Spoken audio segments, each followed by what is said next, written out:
บ่ได้คำตอบเพิ่นโอ้เทกันเปื้อนนี่อีกบ่เพิ่นถามยังบ่ได้คำตอบโอ้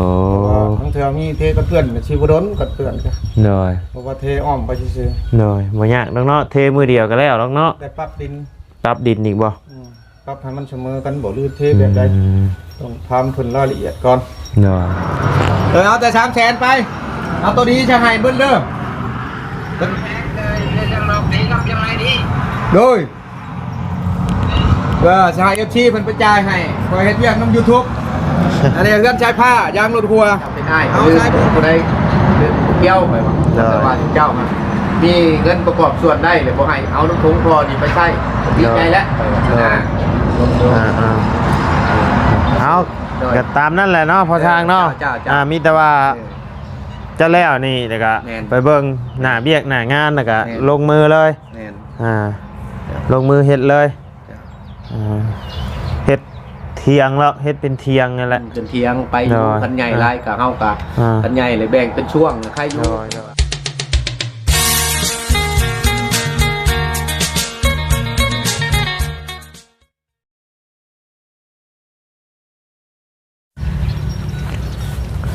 เนาะพี่น้องเลยเปิดคลิปเปิดภาพมาตอนนี้ก็อยู่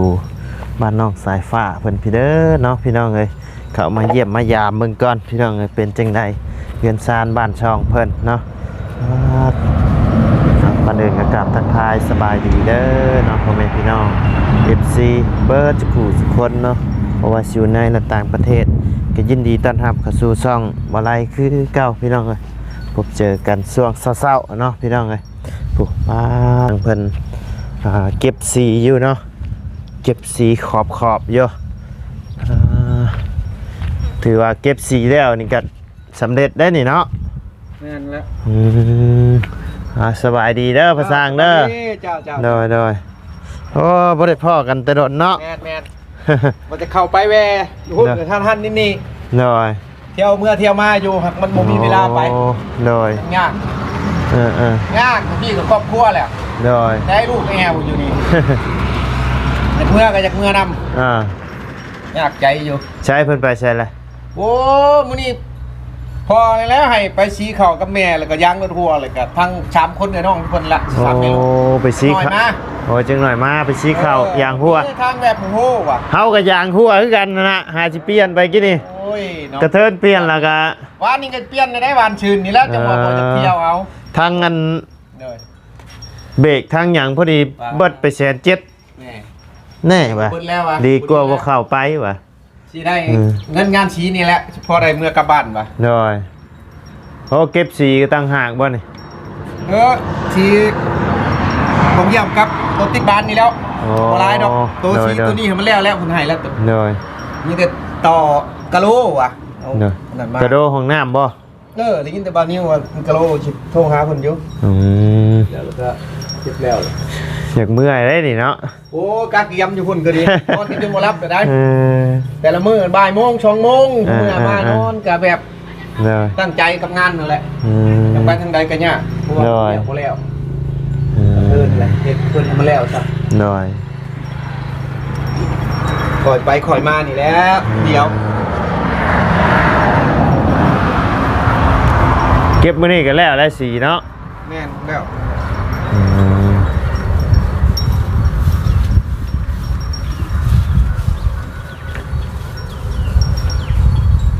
โอ้มาผู้เดียวเลยมื้อนี้เนาะแม่นบ่ได้มาดนเลยมาเยี่ยมมายามมึงก่อนป่ะเบิ่งเป็นจังได๋มันก็แล้วก็ใครอยู่ดอกน้อยคันบ่มีต่อก็สิได้เมื่อไว้อยู่ถอดแต่ห้องน้ำน้อยได้ยินแต่บาลีเพิ่นถามว่าเท่าไรเทกันเปื้อนหั่นนะยังบ่ได้คำตอบเพิ่นโอ้เทกันเปื้อนนี่อีกบ่เพิ่นถามยังบ่ได้คำตอบโอ้ทั้งเทื่อมีเทกันเปื้อนสิบ่โดนกันเปื้อนจ้ะน้อยเพราะว่าเทอ้อมไปซื่อๆน้อยบ่ยากเนาะเทมือเดียวก็แล้วเนาะแต่ปรับดินอีกบ่ปรับให้มันเสมอกันบ่ลื่นเทแบบใดต้องทำเพิ่นรายละเอียดก่อนน้อยปรับพอได้ชำไรชำนึงแล้วก็เทไปพอมันบ่เปื้อนน้อยสำเร็จเรียบร้อยเนาะเพื่อนน้องสายฟ้าแดดพี่น้องเมื่อก็ง่ายกองเพี้ยนรู้บางอย่างคนละบ้านเจ้าคนละโ อ๋อเพิ่นสิเมื่อเข้าโรงเรียนอยู่ กั พุ่ น น มา บ่ เมื่อนะ อ๋อ วันเสาร์อาทิตย์เลยมา โดย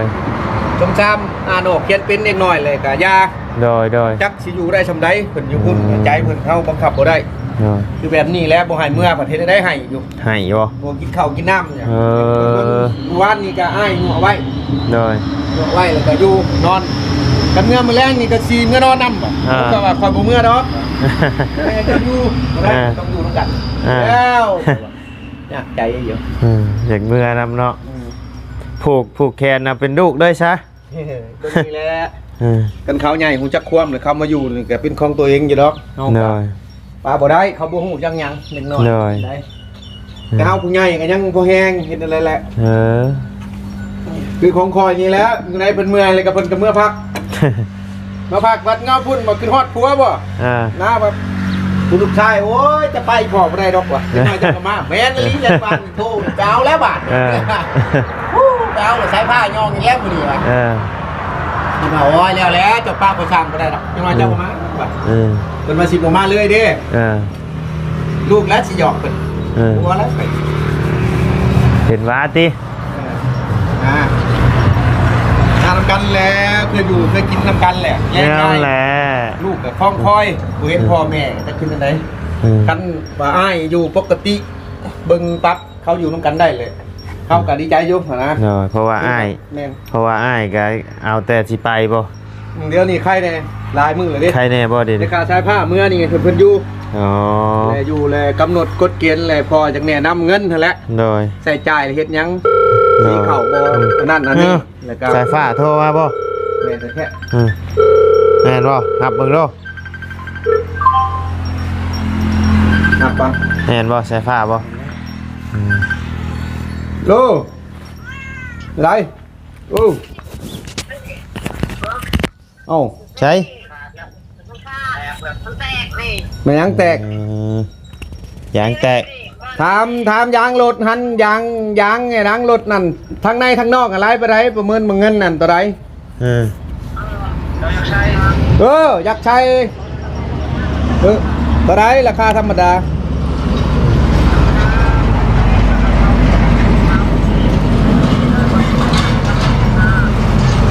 เอาตัวนี้แหละตัวไรเกาะ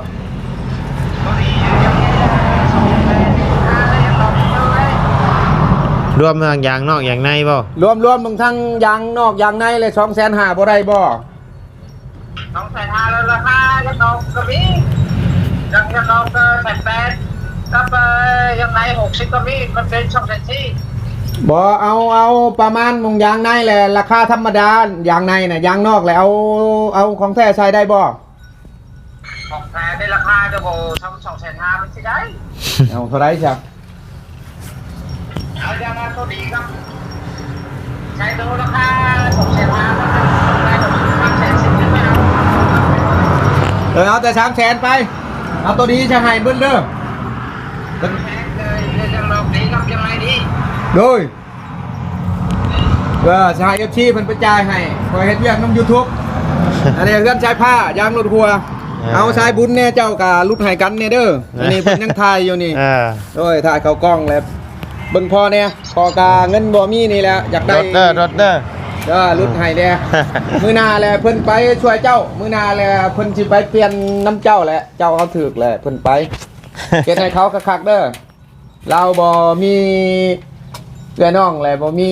แม่อยู่นำแหละข่อยไปชี้ข้าวให้เพิ่น อืม ขอบใจเด้อเฮ็ดเวียกก่อนโดยโอเค เอากระเบิดไป170,000กินนี่เฉพาะแต่อย่างในกับอันเบรกได้เฮาเบิด170,000 บ้านชื่อนี่เบิดไปจอดไปถ่ายใหม่บ้านชื่อนี่คิดว่าเพิ่นสิปกติได้เงินกว่านี้แหละสิไปเปลี่ยนบ่บ่ทันได้เลยก็พอดีก็ยาแล้วเพิ่น อืม เพ่แหละก็ชอมแชมพอเฮาขี่เด้มีงานก็ง่ายหั่นนะ แม่นนะ เฮาก็ เอาของเพิ่นมาใส่เนาะ แม่นนี่แหละคอยจังหวะได้ของตัวเองแหละใครแน่ โดย แต่กับเป็นไข่นำได้คอยก็ดีคิดใจความอยากได้ไข่ใจก็แม่นมัน เบิดเงินกับเบิดงาน เด้อ แบบนี้แหละดีแก่แนวว่าเฮาได้ไฟ กับน้ำมาแหล้วก็ย่าเพิ่นเฮาก็ดีใจที่ว่าเพิ่นผู้ช่วยมีผู้ใหญ่ใจบุญช่วยเฮาได้สำนี้เฮาก็ เจ้าบ่ฮับต่อบ่เจ้าบ่ฮับต่อบ่ ก็ว่าสิฮับนั่นแหละมีงานแล้วนะครับแล้วซ้ำๆได้เฮาสิขึ้นโค้งไว้นะกกไม้ขึ้นโค้งไว้แล้วเฮาจึงสิหาแผ่นมามุง ผู้ใดเลยบ้านนาแพกไปผู้ใด บ้านหยังเนาะ บ้านนี่หยังวะ บ้านคำใต้ แม่นบ้านนาคำใต้นั่นแหละ นาคำใต้มันก็ไกลขึ้นอาจจะพรมันบ่แม่น เลยครัวไปหน่อยนึงนะ โอ้ดงนาคาม มันสิมีทางเดี่ยวเข้าไป โอ้บ้านหยังเนาะ บ้านดงนาคามนั่นแหละ ดงนาคามตั้งแต่เขาตั้งใหม่มันสิขึ้นกับอาจจะพรกับบ้านโพธิแก้วบ่ตอนอดบางใหม่ มันมีทางแบกเข้าไปนะ ฮะ นี่ชอบแค่จะโตใครนี่ บัดนี้มีเงิน200,000บอกเพิ่นว่าพอช่างจักหน่อยเอาไปให้ได้บ่มื้อเดียวบ่ได้บ่ตอนบ่ายนี่สิยืมนำ FC เมื่ออะไรให้เพิ่นให้ได้บ่ น้ำสายฟ้าบ่มีบ่ น้ำสายผ้าอันเบิดเลยบ่อันนั้นน่ะคือสิบ่มีดอกสายผ้าก็ฝากไว้น้ำพ่อก็ใส่ โอ้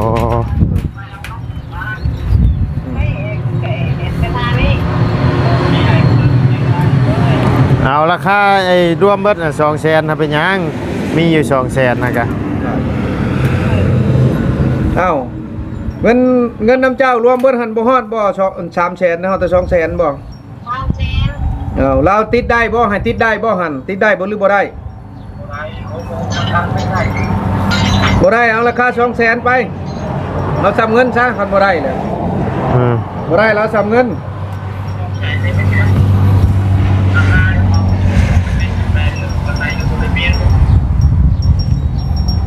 โอ้เห็นอะไรเนาะ ราคา200,000บ่มีบ่ทางอยากรวมอย่างนอกอย่างใน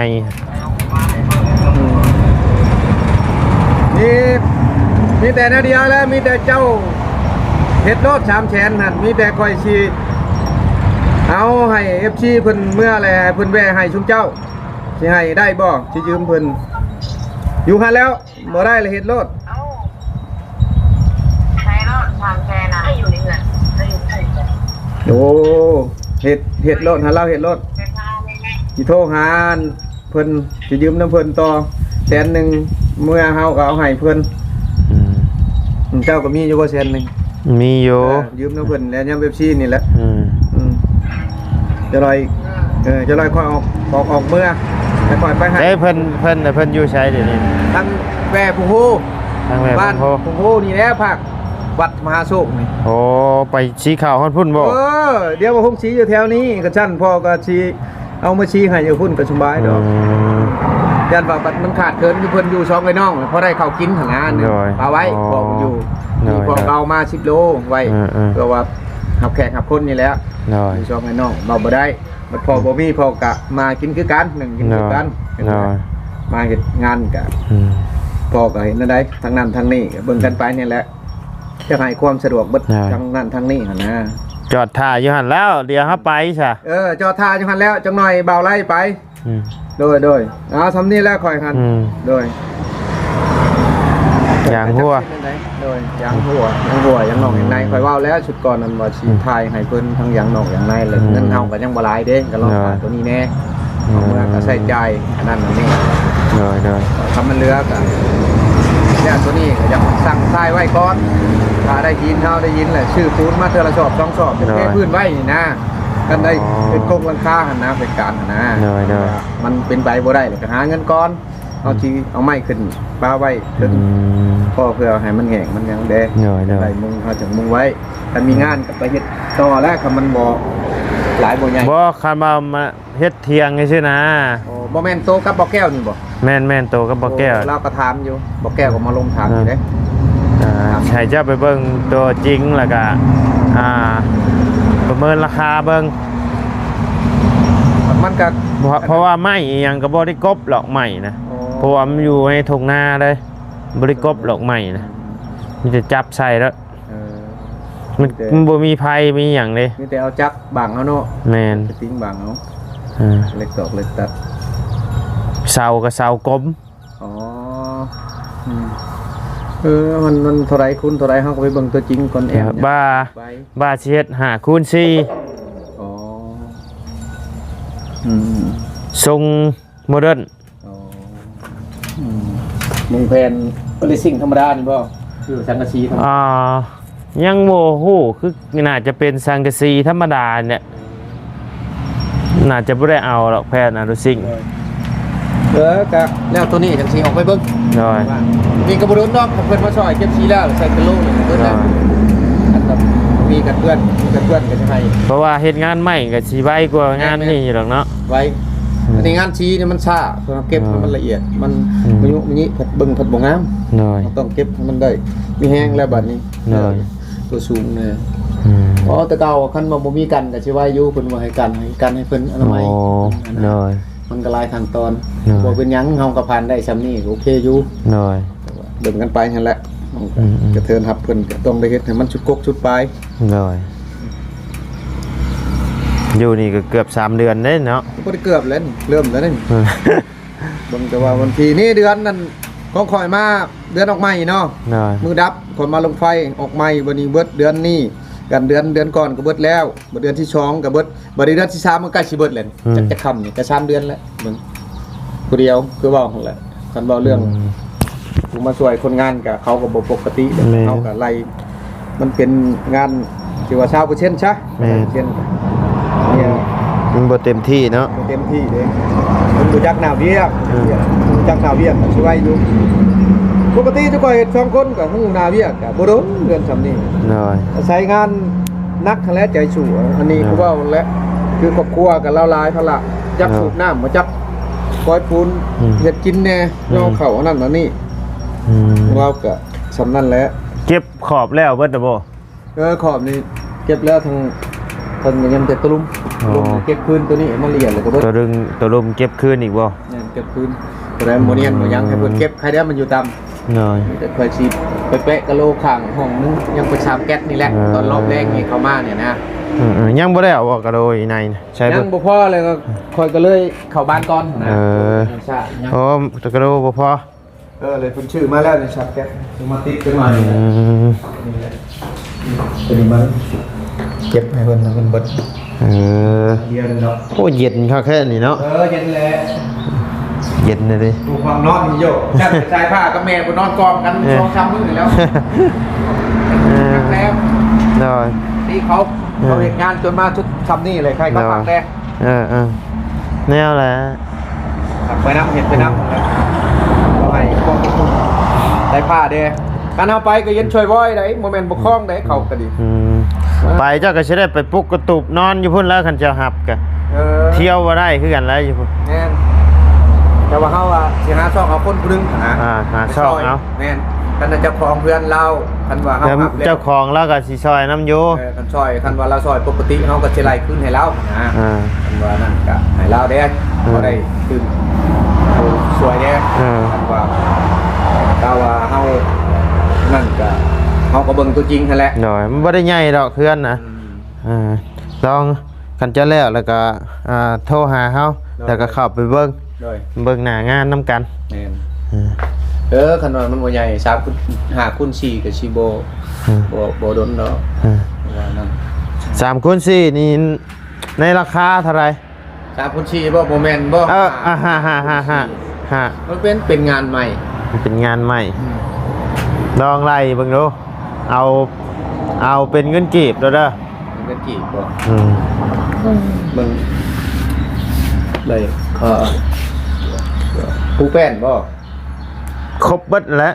แต่ว่าแอมพาแบบใดแอมพานี่ไม่บ่ลืมยังบ่ทันฮู้อยู่ทางน่าจะเป็นพาไม่กระจาดอีหยังธรรมดานี่แหละเพราะว่ามันเป็นเถียงซื่อๆเด้มาบ่ไล่เบิ่งก็มาไล่เบิ่งประเมินเบิ่งหน้าเว้าแบบคร่าวๆครับว่าสิคันหาคน4ก็ประมาณ5นี่แหละก็ไล่เงินกีบก็หาไปปลายหั่นนะ5 ล้านว่านั่นก็คันสี่กันวันนี้อีกการอยู่กินอีกเบิ่งนั่นแบบใดเอากินบ่หรือว่ากินอยู่น้ำเขาก็อยากใจข้าวนี่แม่นอยู่น้ำเจ้าเลยละภาษาไงข้าวน้ำนี่เพราะว่า คือชูเฮาไปก็สิมีของฝากของต้อนแบบปกติหั่นแหละ แต่ว่าชั้นน้ำใจเราสิเฮ็ดกะแล้วแต่เราเพราะว่าเราก็อยู่ประจำอยู่หันอยู่ว่าเพราะว่าเรื่องข้าวน้ำนี่ว่าโตเป็นรักนะว่าจังซักเลยเฮาว่าประมาณหาคันว่าได้ก็ถือว่าปล่อยเลยแล้วเฮาสิเอาคนไปช่วยไปยังบัดชื่ออยู่ชื่อกินแน่เฮาก็พอตื้มอีกนิดน้อยคันว่ามันพอเป็นไปได้นะก็ลองอย่าลองเว้าเบิ่งเลิศเพราะว่าเฮาก็ซื้อข้าวซื้อน้ำอาหารการกินกับบางเทื่อเฮาหาได้หรือเทื่อหาบ่ได้เฮาจะไม่ซื้อน้ำมาไล่คันว่าไล่สมบูรณ์แท้ก็มันหาปลายก็ไล่6ซะไป6เนาะแล้วมันก็ไกลแน่เทื่อเฮาไปเที่ยวมาเพราะว่าเฮาก็ตามสวยมันเกิดคือว่าออกมาแล้วมื้อไปคิดว่าเงินแสนนึงติดกระเป๋าแล้วบ่ฮู้หยังเลยใจคือกันตัดตามใช้บุญแล้วก็เทินไปเลยเบิ้งว่า FC หลายคนเพิ่นสิคอมเมนต์มาว่าได้ติดตามอยู่แต่ว่ามันใกล้กะบ่เป็นนางดอกหาลุดลงหันก็ได้อันนี้เฮาว่าลงจากครอบครัวไปอยู่นำบ่บางเทื่อเฮาก็สิบ่เอาไปมันไกลเลยใช่มั้ยมันไกลเด้อยู่พี่มันอยู่ในป่าในดงพุ่นเด้แล้วก็เลยพื้นไฟก็บ่มีเด้แม่นๆตัวนั้นแหละก็บางเทื่อเฮาสิเอาแบบเฮาเสียบอันนั้นน่ะตัวจักสากไฟฟ้าข้างหน้าเขาสากแล้วเลยเขาตัดไม้ตัดต่อเขาเสียบเขาเลยสากเขามันก็สบายเนี่ยชาชุดก็ไม่ยังไงพอดทิศช่องทิศคนละทิศปลายช่องทิศมันก็เป็นไปได้กันแบบมีนั่นก็สิได้ผักทางนี้ก็สิไปครับตัวนั้นต่อก่อนอดเอาก้อนอยู่พี่กะว่ามันพอไปพอมาให้มันได้แล้วกะว่าจักมือนี่ไปนี่เป็นการเพราะว่ามือเลยจะกลับแหละต้องเตรียมเครื่องคนบ่มีงานกะโลว่ามื้อนี้เด้มื้อฮือเนาะเพราะว่าเมียมาช่วยก็มีหยังมีแต่เก็บชีอนามัยก่อนเลยก็เบิดแต่ถ้าเขากะโลก็กลางคืนกลางเฮามันบ่ได้หนาวเด้เฮาก็เฮ็ดได้ค่ำๆใต้พื้นใต้ไฟเฮาก็สิโทรหาเพิ่นบอกโลกบ่ลีก็มามอบเพื่อนมอบหยังให้เพิ่นแล้วก็สิได้กลับแล้วบาดเป็นทางการแล้วในราคา6ล้านเนาะราคา4คูณ5เสา9ต้นนี่เฮ็ด4คูณ5นี่มันบ่นำกะเอาเนาะมันแปลว่าเฮ็ดให้มันแน่นหนานะ4คูณ5แต่นี่มานี่สิเอา2.50 เมตรบ่แล้วหั่นก็ไล่ไปท่องทางในบ่นะมัน2.50 เมตรกับ2.50 เมตรหรือตัวนี้มานี่2 เมตรเท่านั้น3 เมตรนั่นแหละไปพุ่นมันสิมีขันมีประตูเขาเนาะประตูนี่สิเป็นปองเดียวบ่เบิ่งหรือว่าอะไรเพื่อนนั้นมันเป็นห่างปูแป้นก็สิประมาณสิบ่สูงดอกเสาตัวใด3 เมตรหรือ4 เมตรเฮาให้เราตัดมาน่ะ4.50 เมตรก็อาจสิยังได้ตัดออกอยู่ดอกเฮาก็ไล่เบิ่งประมาณ4 เมตรเพื่อนน่ะแบบพังเลยเด้โอ้กัน4.50 เมตรแล้วโอเคเพราะว่าจะให้มันสูงจังน้อยๆนะพอเฮาลอดไปลอดมาได้เฮาก็เราก็ได้ใช้บ่ทางพื้นทางไฟแน่แต่บัดเฮาก็ได้เป็น2ชั้นก็กว้างอยู่ก็เหมาะอยู่แต่ราคาเฮาก็ถือว่าย่อมเยาหั่นแหละกันว่าเป็นแป้นหยังก็คือว่าหั่นแหละมันก็ราคามันก็สูงขึ้นหั่นอีกคันแป้นเดี๋ยวก็ว่ากันอีกทีเทื่อนึงเนาะต้องว่าในนี้เทื่อนึงอันเป็นพันยาดแต่ว่าลักๆนี่ทางทีมงานเบ้ากันนี่น่าจะเป็นพากระจัดเนาะเพราะว่านั่นแหละบอกแก้วตับทำอยู่เพราะว่างบมันเหลือน้อยพี่น้องกะสำนักกะนั่นอิงตามเพิ่นช่วยเห็นเลยเพิ่นก็คิดเห็นเป็นไปเพราะว่าย่ำเบ้าแก้วก็มีอยู่10 ล้านน้ำเฮาก็มีอยู่7 ล้านเดี๋ยวนี้แต่มันก็ซื้อจ่ายสิไปจ่ายเพิ่นอีกมื้อนี้ก็2 ล้านปลายนี่ก็เบิดละฟังเบิ่งเพื่อนจนคิดว่าบ่เข้าละนอนจนบ่หลับจนใจมันท้ออะไรกับเราว่าจะได้รถได้ยังแหละจนยืมรถเพิ่นมาขี่ก่อนว่าอย่ามันก็นั่นแหละเฮาจังถามเจ้าว่าเฮาถามเจ้าคันเจ้าสิไปล่ะเฮาก็สิเอาเจ้านี้ไปเฮ็ดนะคันว่าเจ้าว่าแล้วนี่เจ้าสิเมื่อเฮ็ดเรียกเจ้าของก่อนก็แม่นสิได้ให้ทั้งอ้ายเราหาสร้างในบ้านนั่นแหละ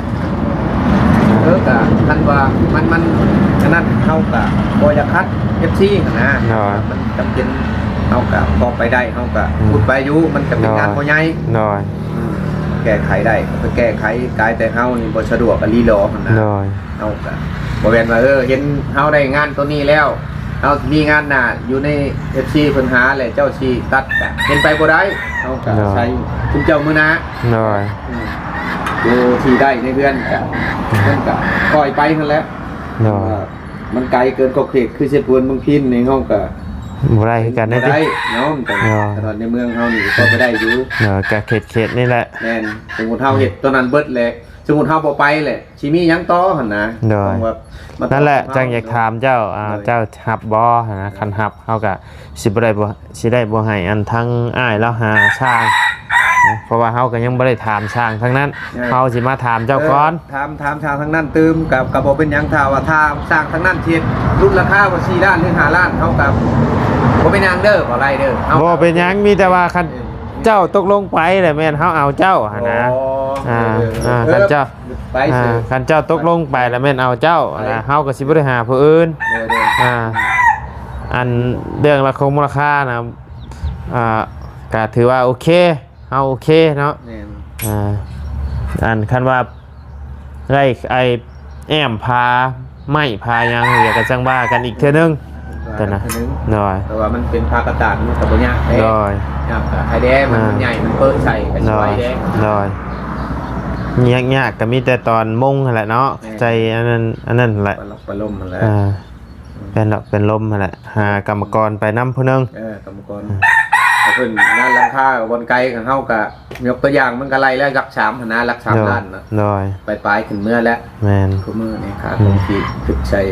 อันนี้ตามช่วยเหลือกันเฮาก็เมื่อหน้าก็จักสิเป็นไปแนวใดก็อาศัยชุมเจ้าต่อไปเฮาก็ยังบ่บ่แน่นอนเฮาเพิ่นแห้งนี่มีแต่เมียนี่นึกแต่เพิ่นหายังบ่ได้ก็โยกมันก็บ่ได้ปฏิเสธแล้วบาดนี้แต่ว่ามีวิชาเฉพาะเพิ่นเลี้ยงเป็ดเลี้ยงไก่เพิ่นกุมลูกกุมผัวมีเงินมีคำใส่ใจในครอบครัวเขาก็ยิ่งดีแหละพอตรงเลยได้ข่อยนี่บริหารแต่ละมือนี่ก็ยังยากเพราะว่าเป็นก็ยังสุขภาพเป็นก็ยังไม่สมบูรณ์แต่ความเข้าใจระหว่างครอบครัวอีกเขาก็ว่าแล้วกันชีว่าหลายก็เป็นไปบ่ได้ตรงแล้วมันแบบเขาเจ้าคอยนี่แหละตื่นมาคำมาเพิ่นบ่เคยเฮ็ดเวียกมาเฮ็ดเวียกพอเน้นใส่เวลาก่อนยามเฮาได้กินบัดให้ได้กินมันผัดบ่ได้ซะก็แล้วยามเวลาเพิ่น 9:00 น 10:00 นมาผัดจะเฮ็ดเวียกเอาตื่นมาลำเสียบ่ทันเฮาเฮ็ดเวียกไปก่อนยามเฮาได้กินเฮาต้องแบ่งใช้กันได้มันสิอยู่รอดเฮาต้องปรับปรุงคือสายฟ้ากับบุญทวีน่ะเน้นเดี๋ยวนี้ค่อยเน้นที่สุดบ่ให้ไปใช้กระยาให้ผู้มีผู้ติดตามก็ยกตัวอย่างไปชี้เข่าให้ใช้ผ้าไปเรื่องให้แม่ไปนำเรื่องติดตามมันเป็นได้ติด1-2ติดคือพอได้เมื่อเลยเบิ่งว่าเงินคำจะไปมีแบบใดเหตุผลตัวใดแล้วยังให้เขารู้จักว่ารายจ่ายแต่ละมื้อเขามาเสียค่าสมุคุมค่าน้ำเจ้ากินทุกมื้อด้วย F2 กับ C เพิ่นบ่มา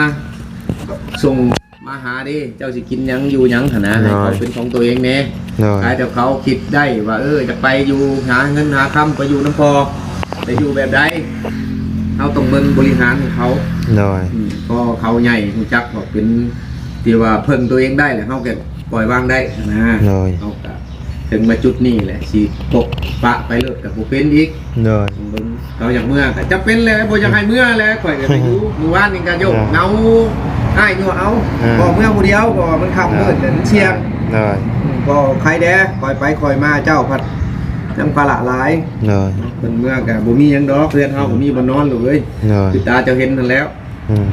แต่ว่ากระติดเนาะเพิ่นติดเพิ่นอยากเมื่อน้ำอันกินข้าวยำแตกว่าข้าวน้ำปอบ่กินนั่งข้าวไปปอกินก่อน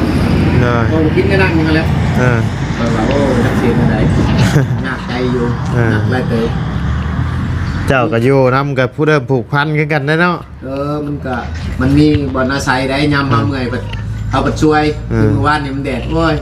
บ่มีน้ำอาบน้ำเขาสิตักน้ำมาเจ้าอาบเลยงานเขาก็ได้แห้งเลยเติมเลยดิมีแห้งไปอีกดิแห้งอีกอาบน้ำมีแห้งก่อนพอก่อนเราเรียกไงมันก็ค่อยขึ้นกันนะมันนักใจอยู่ไปกันทำกับ ลูกเต้าจริงๆเป็นไง อยู่กัน3 เดือนแล้วเนาะ เอาให้กับปัจจุบันในเฮ็ดบ่บอกคนในเฮ็ดมาเข้ามายังเรียบร้อยเป็นปกติ ยามเพิ่นนั่นเนาะ ก็ไปทุนเป็นกระแพงบ่แม่ คือได้ยินว่าสิเข้าโรงเรียนอยู่ เขาไอ้เขาเรียนแต่พวกเขาอยู่นี่มันไกลกับนี่แต่เมื่อเขาอยู่พุ่นเลยคุณอาโนกเรียนเป็น เมื่อเข้า อยู่พี่ เมื่อเข้าอยู่บ้านนี่ท่านเพิ่นเมื่ออยู่พุ่นกับเมื่อเข้าอยู่พุ่นก็ได้ มันมีแล้วหมู่กับเขาเรียนคือกันแต่สิใครอยู่หมู่กับบ่ได้ถึงซื้อเขาเรียนเล่ากับเป็นบ่มีพ่อคือกันหมู่เรากัน โดย ต่อกันนั่นแหละก็มีแต่แม่มันมีข้าวหากินหาอยากมันมีพืชหิวกับไปหาใหม่ว่ามันกันอยากมาให้เอามาอยู่มาต่อยเรียกก็อยากคงจักให้เขามีอนาคตต่อไป โดย เป็นแต่ยังหนุ่มน้อยเขาเยี่ยมกระยาได้กันได้เขาคอยว่าคะแนนมาเขาอยากเก็บมาสายนี้ โดย จะได้คนประจำที่ว่าพอได้บอลเพิ่นใหญ่มากพอได้ว่างได้ โดย หมดต่อไปกับอนาคตเขาแต่เป็นช่างเขาก็ดีใจเขาปั้นขึ้นมาได้นะก็ว่าโอเคอยู่ว่าเขาไปเป็นไปได้คือบุญทวีนี่ไงโมเมนต์โบเป็นนี่คันเห็ดได้เบิดแต่ย่ามเพิ่นบ่อยากเห็ดแล้วก็เฉยเดี๋ยวนี้ใครแน่อยากไปลามาครอบอยู่ไปนี่ของบ่ได้รถบอกอยู่เนาะจะเอารถเด้ไปหันไปนี่เนี่ยเพราะว่าไปฉะนั้นโมง4 โมงเลยให้มาไปเบิ่งไปยังมีเหตุผลยังอันจะไปชี้เข่าบ่หรือไปซื้อหันซื้อนี้ให้มาเงินงวดนี้แหละเพิ่นเห็นเงิน200,000ในชื่อบรรพับซื้อลูกกรนี่ออกกันว่ะสายผ้าออก25จะออก25เป็น50กันบ่60กับผู้นึง30ถึง92คนก็ว่าไม่แพ้กันเพิ่นเป็นคนออกเองบ่นี่มันบ่พอเด้แต่ว่ามันบ่พอก็สิจดไว้ข่อยว่าวันนั้นแหละอันนั้นก็สิสรุปเบิ่งว่าไปหน่อยไปหลายก็ยากเจ้าเป็นอ้ายก็ลืมผู้ใดลืมเกี่ยวข่อยว่าแต่ว่าเจ้ามีเงินประกอบส่วนได้เลยบ่ให้เอาน้ำทงพอนี่ไปใช้ดีใจแล้วเอาก็ตามนั่นแหละเนาะพอทางเนาะมีแต่ว่าจะแล้วนี่แล้วก็ไปเบิ่งหน้าเบียกหน้างานแล้วก็ลงมือเลยลงมือเฮ็ดเลยเฮ็ดเทียงแล้วเฮ็ดเป็นเทียงนั่นแหละจนเทียงไปอยู่คันใหญ่หลายก็เฮาก็คันใหญ่เลยแบ่งเป็นช่วงใครอยู่ว่าถ้าเป็นเทียงสิแล้วไว้อยู่เราสิหากรรมกรสมบูรณ์ไปเฮ็ดนำเลยนะเพราะว่าน่ะไม่ตอกกะน่าจะบ่ได้กบหรอกเพราะว่ามันอยู่โคกอยู่ป่าผู้จะไปกบสิใส่คันกบมันก็ต้องมีเครื่องปั่นไฟอีกเพราะว่าหน้าเราเถียงเรากับบ่มีรถไถเฮาสิแก้มือกบอยู่บ้านโอ้เสียเวลาอีกหลายอย่างเนาะมีแต่ว่าไม่งามอยู่ไม่ยอมรับว่างามอยู่สำได้ได้แล้วไม่มีแต่ไม่หน้า15เราพาเองเราเด้คักมีแต่ไม่ย่างเบิดเลยโอ้คักเลยคักใหม่นะป้าสามีแต่ว่าเฮากลับก่อนเด้อสบายดีเนาะแต่ไปเลยแวเบิ่งเพิ่นโดยโอเคเดี๋ยวสิแวเบิ่งสายผ้าเบอร์บุญทวีนี่บ่มีเนาะนี่แต่เอาโทรศัพท์ข่อยไปหรือว่าข่อยโทรลมว่าอยู่จุดนั้นบ่เดี๋ยวนี่มีแต่จับไปแล้วเดี๋ยวเฮาสิเบิ่งไปน้ำทางเพิ่นอยู่แคมทางบ่แคมทางเลยฮะสมมุติว่าไปหั่นทางไหนผมโหไปอันนี้แบบบ่นี้แปะจะหารถหันอยู่ขวามือหรือซ้ายมืออยู่ทางนี้นะโอเคป้าสาเดี๋ยวเฮาออกไปเบิ่งก่อนโดยป้าสาพี่น้องเอ้ยสำหรับคลิปนี้ก็ลำลาเด้อพี่น้องเด้อพบเจอกันในคลิปหน้าเนาะขอบคุณพ่อแม่พี่น้องและ FC เบิร์ดกูทุกคนเนาะที่เข้ามาติดตามและรับชมทั้ง2บ่ไลเนาะสำหรับคลิปนี้ลาแล้วเอาพี่น้องสบายดีเด้อ